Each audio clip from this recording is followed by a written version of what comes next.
Johnny படத்தினுடைய heroine Sanchita Shetty அவங்களை வந்து வாட்ஸ் ஆன் மை ஃபோன் அப்படின்னு சொல்லிட்டு இன்டர்வியூ பண்ணியிருக்கோம். அந்த இன்டர்வியூ நீங்கள் பார்க்கல அப்படின்னா கீழே டிஸ்கிரிப்ஷன் லிங்க் தரேன், போய் பார்த்து என்ஜாய் பண்ணுங்கள். அது தொடர்ந்து ஜெகதீஸ்வரன் சுப்பிரமணியம் அவர் எல்லா வீடியோக்கும் வந்து நீங்கள் சூப்பராக பண்ணுறீங்க ப்ரோ, தொடர்ந்து பண்ணுங்க அப்படின்னு சொல்லிட்டு நிறைய என்கரேஜ் கமெண்ட்லாம் கொடுக்குறாரு. லவி பிரதர் தொடர்ந்து கமெண்ட் பண்ணுங்கள், அதுக்கு வந்து சப்போர்ட் பண்ணுங்கள், தேங்க்யூ.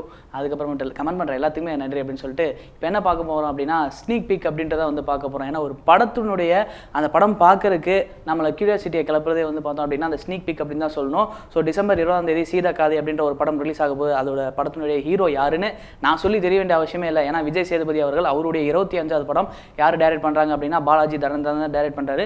இந்த கதை வந்து ஆல்ரெடி எல்லாத்துக்குமே தெரிஞ்சதான். ஏன்னா வந்துட்டு ஒரு ஸ்டேஜ் பர்ஃபார்மன்ஸ் ஐயா ஆதி மூலம் அவருடைய கதையை வந்து இருக்க போது தான் வந்து இந்த படம். விஜய் சேதுபதி அவர்களை பாராட்டியது ஆகணும். ஏன்னா தமிழ் சினிமாவுக்கு வந்துட்டு அவர் கொடுக்கக்கூடிய படங்கள் எல்லாமே வந்து ஆடியன்ஸை வந்து என்ஜாய் பண்ணுவாங்களா இல்லையா அப்படின்னு சொல்லிட்டு அதை மைண்டில் வச்சு தான் சூஸ் பண்ணுறாரு. ஏன்னா வந்து அவருடைய 25வது படம் ஃபுல் அண்ட் ஃபுல் வந்து நான் மட்டும் தான் இருக்கணும், ஃபுல் பிளட்ஜாக இருக்கணும் அப்படின்னு அவர் யோசிச்சிருக்கலாம். இந்த படத்தில் வந்துட்டு அவர் வெறும் 45 நிமிஷம் தான் வருவார். அதுக்காக இந்த கேரக்டர் வந்து ஆடியன்ஸ் வந்து நல்லாவே என்ஜாய் பண்ணுவாங்க, புதுசாக இருக்கும் அப்படின்னு சொல்லிட்டு சூஸ் பண்ணியிருக்காரு. அதுக்கே வந்து பாராட்டுகள் சொல்லிக்கலாம். டிசம்பர் 20 ரிலீஸ் ஆக போது அதனுடைய ஸ்னீக் பீக் வந்து விட்டுருக்காங்க. அதில் வந்து பார்த்தோம் அப்படின்னா வைபவ் ரெட்டி அவருடைய அண்ணன் தான் வந்து சுனில் சுனில் வராரு. ஸோ அவர் தான் வந்து ஃபுல்லாக மாஸ்க் காட்டி அடித்து விரட்டுறாரு. ஸோ ஒவ்வொரு இதுக்குமே வந்து பார்த்தோம் அப்படின்னா ஒரு ஃபைட்டு, அதுக்கப்புறம் வந்து ஒரு என்ன சொல்கிறது அப்படின்னா ஒரு சென்டிமெண்ட் அந்த ஹீரோயின் பார்வதி நாயரை பார்த்துட்டு இருக்கிற மாதிரியே இருக்கும். இது வந்து எந்த இதுலேருந்து நம்ம கலாய்ச்சிருப்பாங்க அப்படின்னு தெரியும்.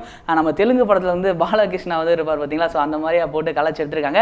கடைசியில் கேட் அப்படின்னு சொல்கிறது வரும். ஸோ ஓவராலாக ஒரு படம் எப்படி எடுத்துகிட்டு இருக்காங்க அப்படின்றது அந்த ஷூட்டிங் ப்ராசஸை காட்டியிருக்காங்க. ஸோ ஒரு ஸ்டேஜ் பர்ஃபார்மன்ஸ் நம்ம ஐயா ஆதிமூலத்தோட ஃபுல் அண்ட் ஃபுல் கதை தான் வந்து நம்ம சீதா கதையாக இருக்க போது. ஆல்ரெடி ட்விட்டர்லேயே வந்து விஜய் சேதுபதி அவர்கள் சொல்லிட்டாங்க, மணி அண்ணன் அப்படின்றவரோட ஃபுல் கான்செப்ட் அவரை பேஸ் பண்ணி தான் கதை போகுது. அவரோட பயணம் எல்லாமே அவரோட பாடி லாங்குவேஜ் எல்லாமே நான் எடுத்து பண்ணியிருக்கேன். ஒரு 90 வயசு 80 வயசு கிழவனா வந்து விஜய் சேதுபதி அவர்கள் பண்ணியிருக்காங்க. சீதா கதை ஸ்னீக் பீக்லாம் பார்த்தாச்சு. டிசம்பர் 20 ரிலீஸ் ஆக போது. படக்குழுக்கு வந்து ஒரு பெரிய வாழ்த்துக்கள். ஏன்னா வந்து பெரிய ஒரு வெற்றி அடையும் சொல்லிட்டு அதை தொடர்ந்து வந்து பார்த்தோம் அப்படின்னா இதே டேட்டில் இன்னைக்கு வந்து கனா படத்தினுடைய வந்து ஸ்னீக் பீக்கும் விட்டுருக்காங்க. கனா வந்து யாருடைய ப்ரொடக்ஷன் தெரியும், நம்ம சிவகார்த்திகேயன் அவர்கள் அதில் வந்து கெஸ்ட் பர்ஃபார்மன்ஸும் பண்ணியிருக்காங்க. ஐஸ்வர்யா ராஜ் வந்து ஹீரோயினாக பண்ணியிருக்காங்க. அருண்ராஜா காமராஜ் வந்து டைரக்டராக வந்து டெபியூட்டாக அதில் பண்ணுறாரு. எல்லாத்துக்குமே தெரிஞ்ச விஷயம் தான். இந்த படம் வந்து எதை பேஸ் பண்ணி இருக்க போது அப்படின்னா உமன் கிரிக்கெட் பிளேயர்ஸை பற்றி தான் இருக்க போது.